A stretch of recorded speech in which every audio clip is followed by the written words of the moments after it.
The fact that we changed this law and actually made it worse to say that if a local law enforcement official were to cooperate with their federal counterparts, we're going to charge them violation, a Class E felony, this coming from a House that they want to decriminalize everything?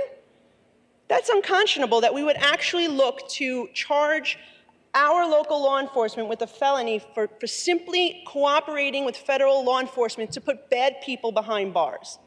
And I'll give you an example, because I just asked this question.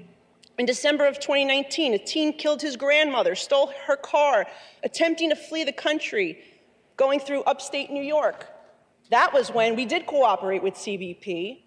He was stopped, scanned the plates, we found it was a stolen vehicle, and guess what? He was apprehended, now he's sentenced for 15 years. I just asked the question if we would no longer cooperate, and I was told no, we will no longer cooperate. How can anyone think that is acceptable?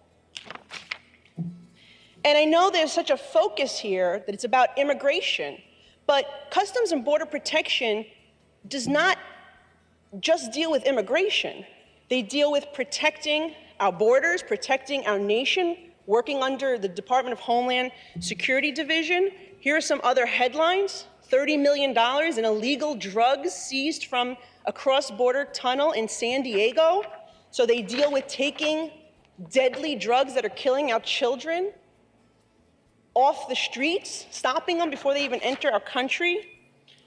Customs Border Patrol arrests teen driver found with 15 pounds of meth at El Paso border. Well, it was a good thing it was in El Paso, because it was in New York, you wouldn't be able to scan his plates to find out who he was. Or where did he come from? Where did he get those drugs?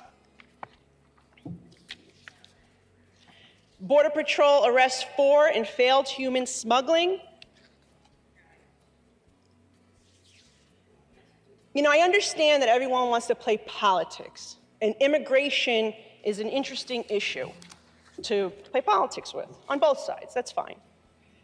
Unfortunately, there are real people that are going to get hurt and killed and be victims of crimes or victims of drug overdoses because of what we're doing here today. The fact that you want to take away a tool out of the toolbox and say it's, oh, well, they deal with immigration, so we're not going to cooperate with them anymore.